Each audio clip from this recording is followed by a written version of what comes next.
परिमल नाथवानी जी का जो nomination form है, यहाँ पे वो चेक स्लिप मेंशन करना था उनको। आएगा भारतीय जनता पार्टी का, तो उस पर भी हमने कहा था कि भारतीय जनता पार्टी अपना प्रतिनिधित्व नहीं देगी। सबसे बड़ी बात ये है कि ये भी एक जांच का विषय होगा जो हम लोग मुख्य चुनाव आयुक्त के सामने, भारत के निर्वाचन आयोग के सामने इस बात को रखेंगे, क्योंकि वो जानती है कि वो चुनाव नहीं जीत सकती, लेकिन उनके द्वारा प्रायोजित उम्मीदवार का देना। नमस्कार, जोहार। मेरा नाम चित्ररंजन कुमार है और आप देख रहे हैं द भारत मित्र।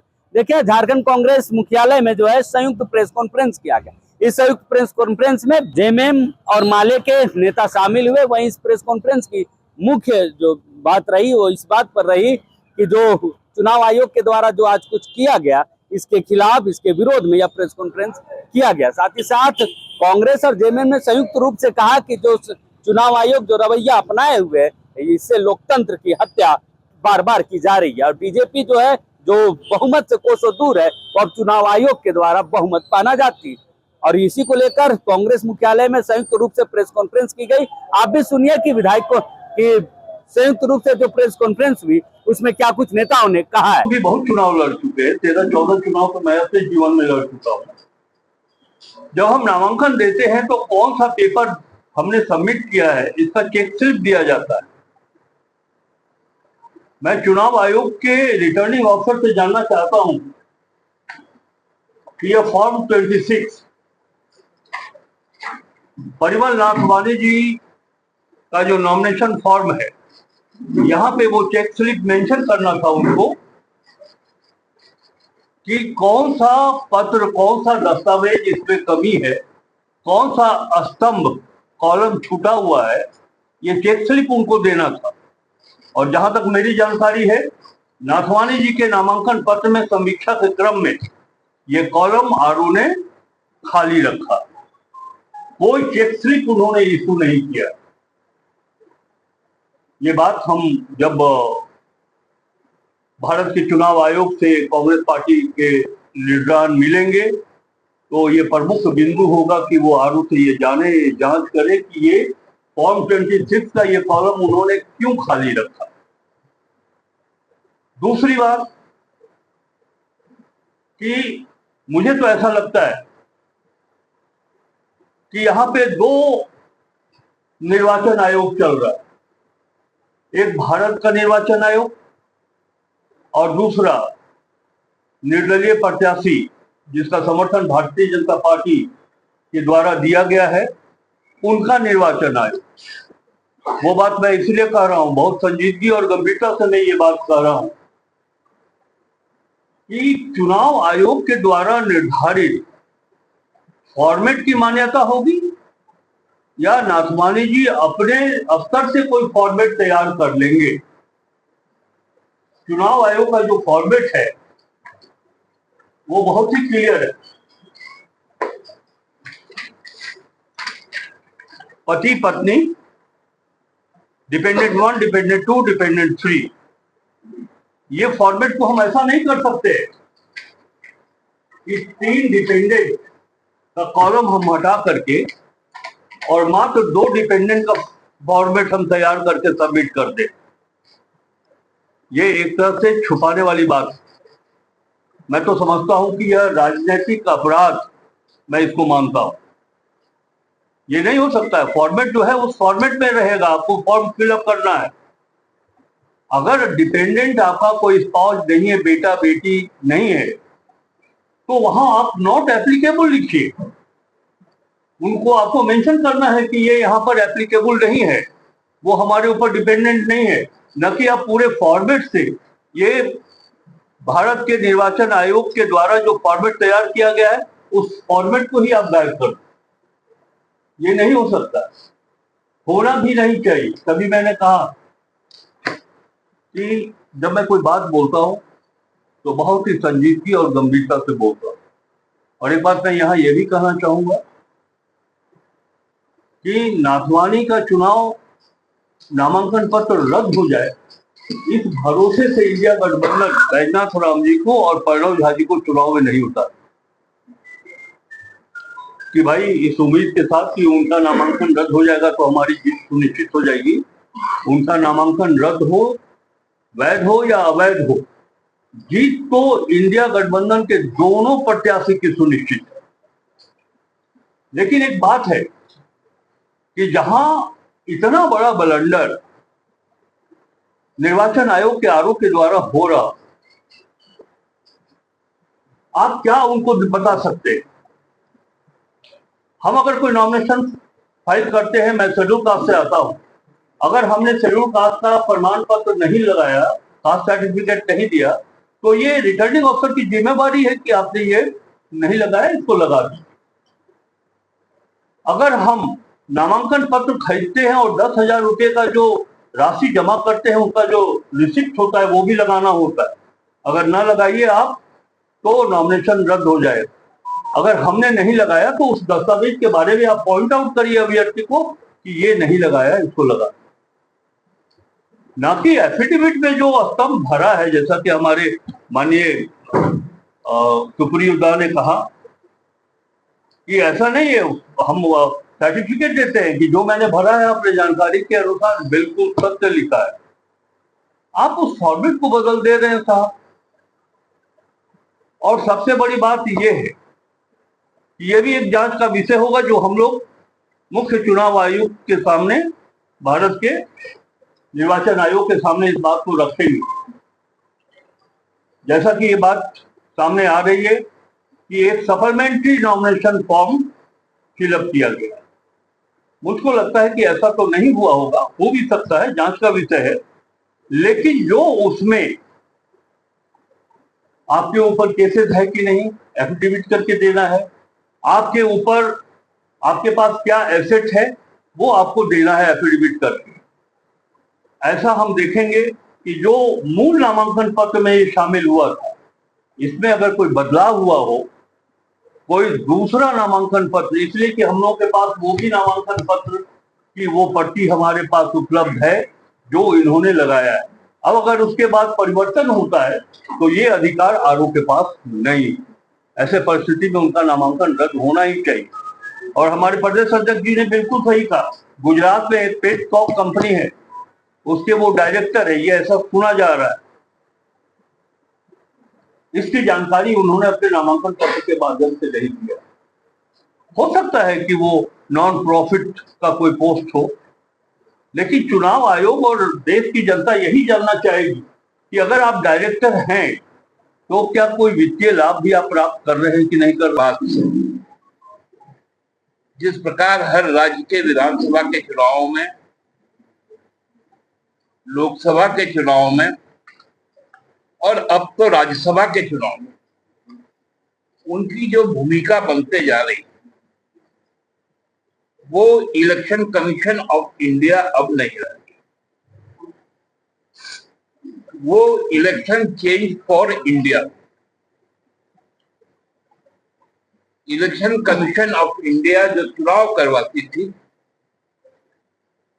अब election change for India Bhajpa के पक्ष में, क्योंकि हम लोगों को यह मालूम था कि स्पष्टतः जो हमारे 56 के आंकड़े हैं,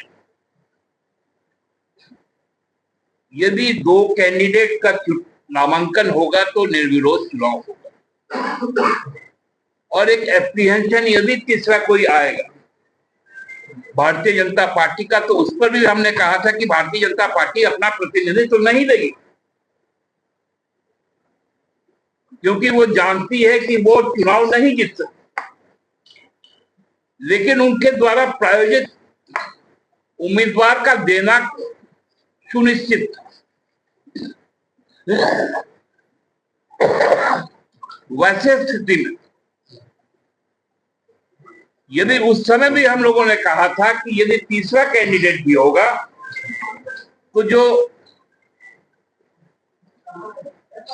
हाउस का स्ट्रेंथ है 81 का, उसको यदि 3 से भाग करेंगे तो 27 आएगा, +1 एक यदि हो जाएगा तो वो हमारा कंफर्टेबल विन है।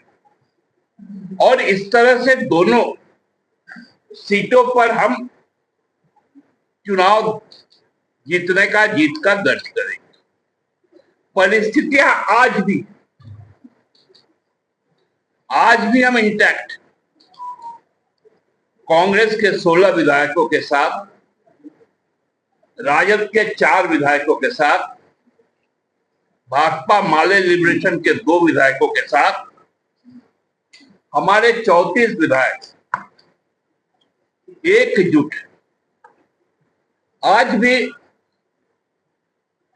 हम 56 के आखिर में ही, लेकिन फिर भी ये कौन सी परिस्थिति भारतीय जनता पार्टी के निर्देश पर चुनाव आयोग करने जा रहा है? क्यों ये चुनाव 18 तारीख को होगा? यक्ष प्रश्न यही है। यदि चुनाव होगा तो क्या वो निष्पक्ष होगा?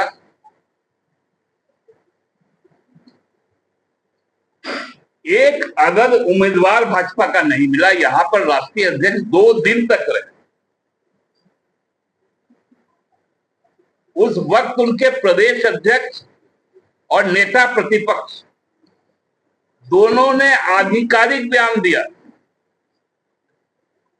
कि हम अपनी उम्मीदवार की घोषणा बहुत जल्द करेंगे। और आप लोगों ने भी दिखाया कि भाजपा का एक कद्दावर नेता जो प्रधानमंत्री के आर्थिक सलाहकार परिषद का सदस्य है, गौरव वल्लभ जी, वो दिल्ली से रांची आए, एयरपोर्ट से विधानसभा गए, वहां से उन्होंने नामांकन का पत्र खरीदा, उनके राष्ट्रीय अध्यक्ष रांची में थे, वो भाजपा कार्यालय में गए, फिर रात को वो वापस दिल्ली चले गए। उसी रात ये जो तीसरे जो कैंडिडेट है वो आते हैं और फिर दूसरे दिन पर्चा होता है। इसकी तो जरूरत ही नहीं थी, लेकिन इस खेल को अब चुनाव आयोग खेल रहा है। मुझे तो आशंका है कि 18 तारीख को 81 जो वैलिड वोटर्स, अब उसमें कितने वोटों का मैनिपुलेशन चुनाव आयोग करेगा? जो फैसला कल हो जाना चाहिए था, वो फैसला होने में लगभग हमको लगता है कि 30 घंटे से ऊपर का समय लगा। ये गंभीर प्रश्न है। ऐसा निर्वाची पदाधिकारी को चुनाव आयोग ने क्यों बनाया, जिसको चुनाव कंडक्ट करने की जानकारी ही नहीं थी और हर बात पर वो चुनाव आयोग से डायरेक्शन मांगे? हैंडबुक में साफ लिखा हुआ है, जो इलेक्शन कंडक्ट का जो प्रोसेस है,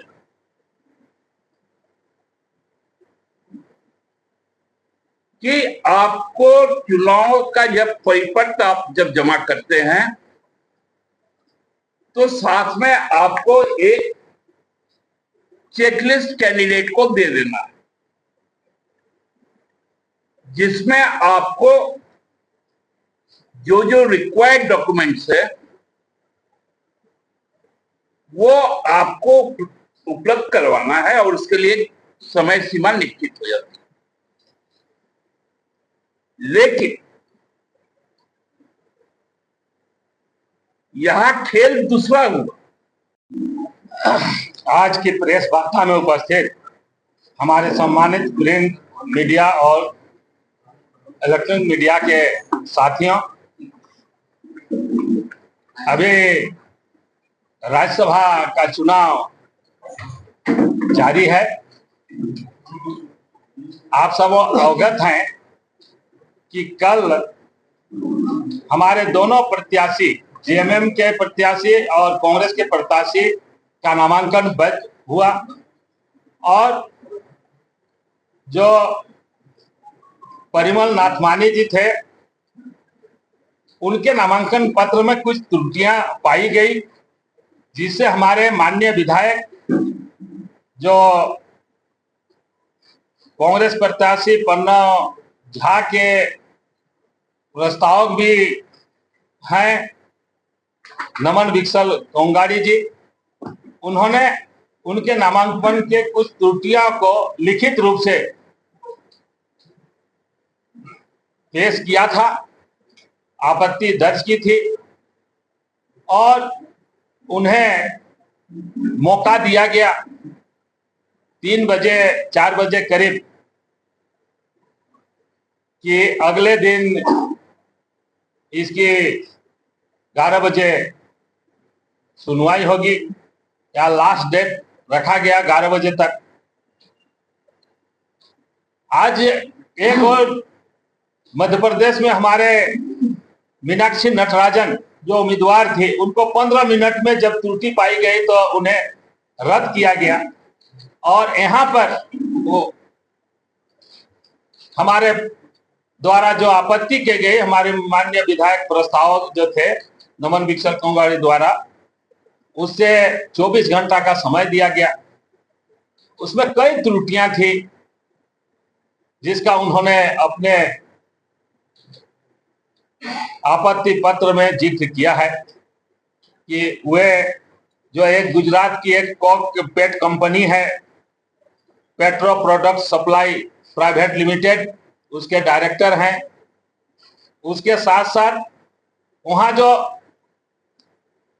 उनके परिवार के सभी लोगों का उसमें विस्तार पूर्वक कोई वर्णन नहीं था।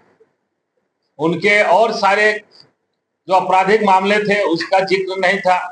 नाम में भी सरनेम को पहले किया गया था नाथवानी और परिमल को पीछे, जो कि उनके वोटर लिस्ट में परिमल नाथवानी है। इस तरह से कई त्रुटियों का उन्होंने उजागर किया था, लेकिन